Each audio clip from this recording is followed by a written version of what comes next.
Witajcie, nazywam się Piotr Adamczyk, jestem PR menadżerem Katowice Airport. W tym odcinku naszego vloga zajmiemy się kwestią zmiany oznakowania identyfikacji drogi startowej Pyrzowickiego lotniska.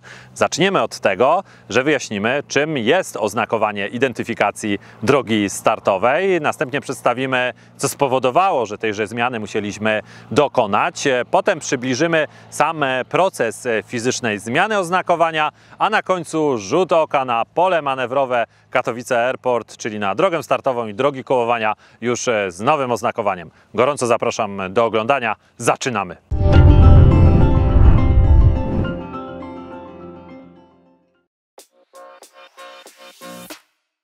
Z drogą startową jest jak z kijem. Ma dwa końce. W Katowice Airport mamy jedną drogę startową, ale z perspektywy np. kontroli ruchu lotniczego dysponujemy dwoma pasami, bo można u nas lądować na zachodnim lub wschodnim kierunku drogi startowej.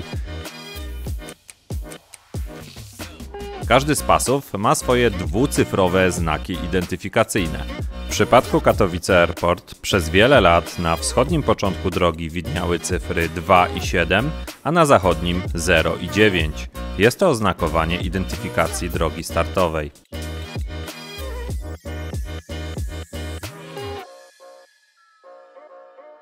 W Katowice Airport przez lata wszyscy przywykliśmy do takich, a nie innych oznakowań identyfikacji drogi startowej, a to dlatego, że są one używane w takiej bieżącej, codziennej komunikacji pracowników portu. Przez dekady było tak, że jeśli na przykład lądowania były realizowane od strony Siewierza, a starty w stronę Tarnowskich Gór, to taką sytuacją operacyjną można było skwitować krótkim zwrotem: w użyciu jest pas 2.7, ale od 6 października 2022 roku 2.7 to 2.6, a 0.9 to 0.8.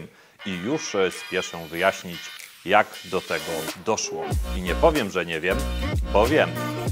Zacznijmy od tego, że żeby określić znaki identyfikacji drogi startowej, musimy wyznaczyć azymuty magnetyczne osi drogi startowej, czyli kąt między północną częścią południka magnetycznego a danym kierunkiem poziomym osi drogi startowej. Na oko możemy to zrobić za pomocą kompasu, ale my oczywiście korzystamy z pomocy geodetów. Trochę prostej matematyki. Kartki, pisak. Pokażę, jak przeliczamy azymuty magnetyczne osi drogi startowej na dwucyfrowe oznakowanie identyfikacji tejże drogi. Brzmi tajemniczo, ale jest bardzo proste. Zobaczcie. W 2017 roku azymut magnetyczny zachodniego kierunku drogi startowej wynosił 265 stopni i 9 minut. Zgodnie z przepisami uzyskaną wartość dzielimy przez 10, co daje nam 26 przed przecinkiem i 509 za. Oznaczenie musi być dwucyfrowe, więc uzyskaną wartość zaokrąglamy, co daje nam 2,7. A co jeśli po zaokrągleniu uzyskamy wartość jednocyfrową, tak jak ma to miejsce w Pyrzowicach? Wtedy przed uzyskaną cyfrą wstawiamy 0 i gotowe, mamy 0,9. Oznakowanie identyfikacji drogi startowej to nie są wartości nadawane raz na zawsze, a jest tak dlatego, że igła kompasu ustawia się nie względem bieguna północnego, geograficznego, a ten jest tutaj i on się nie zmienia, a ustawia się względem bieguna magnetycznego, a ten ciągle się zmienia i wędruje. A to powoduje, że zgodnie z lotniczymi przepisami raz na 5 lat musimy sprawdzić, czy oznakowanie identyfikacji drogi startowej pokrywa się z rzeczywistym kierunkiem magnetycznym. Spójrzmy na wyniki badania azymutów drogi startowej, które zostało przeprowadzone w marcu 2022 roku. Znajdziecie tutaj odpowiedź na pytanie, dlaczego musieliśmy zmienić oznaczenia. Po prostu wartości wymalowane na drodze startowej i drogach kołowania przestały się pokrywać z rzeczywistym wskazaniem kierunku magnetycznego.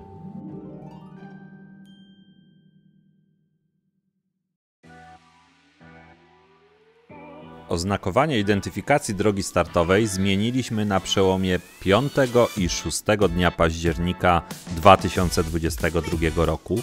Główny ciężar zadania leżał po stronie Górnośląskiego Towarzystwa Lotniczego SA, czyli firmy zarządzającej Katowice Airport. W proces zaangażowane były takie działy spółki jak m.in. dział służby dyżurnej, dział energetyczny, dział eksploatacji lotniska, dział transportu, a także lotniskowa służba ratowniczo-gaśnicza, safety manager oraz compliance manager. Ponadto swój zakres zadań miały Polska Agencja Żeglugi Powietrznej oraz Instytut Meteorologii i Gospodarki Wodnej. W ramach procesu zmodyfikowaliśmy wszystkie poziome znaki identyfikacji znajdujące się na drodze startowej i drogach kołowania. Za pomocą metody hydrodynamicznej, czyli wody pod bardzo wysokim ciśnieniem, usunięto cyfry 7 oraz 9, a w ich miejsce namalowano cyfry 6 oraz 8. Ponadto wymienione zostały piktogramy na 14 znakach poziomych. Dokonano także zmian w automatycznym systemie pomiarów parametrów meteorologicznych, automatycznym systemie informacji lotniczej oraz w panelu sterowania oświetleniem nawigacyjnym. Dzięki dobremu przygotowaniu cały proces zmiany oznakowania identyfikacji drogi startowej nie miał wpływu na punktualność zaplanowanych startów oraz lądowań i zakończył się zgodnie z planem. Rano 6 października 2022 roku obudziliśmy się z nowym oznakowaniem identyfikacji drogi startowej Katowice Airport. Zresztą zobaczcie sami.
Serdecznie dziękuję za obejrzenie kolejnego odcinka vloga Pyrzowickiego Lotniska. Jeżeli się Wam podobało, zostawcie proszę łapkę w górę. Będzie nam bardzo miło za docenienie naszej pracy. A jeśli macie jakieś pytania co do tego materiału, to zadajcie je proszę w komentarzach poniżej, a my postaramy się na nie merytorycznie odpowiedzieć. Jak zawsze gorąco zachęcam także do subskrybowania kanału Pyrzowickiego Lotniska na YouTubie.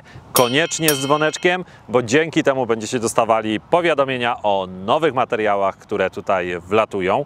My widzimy się w kolejnym odcinku, a tymczasem mówię Wam do widzenia i do zobaczenia. Trzymajcie się ciepło i zdrowo. Cześć!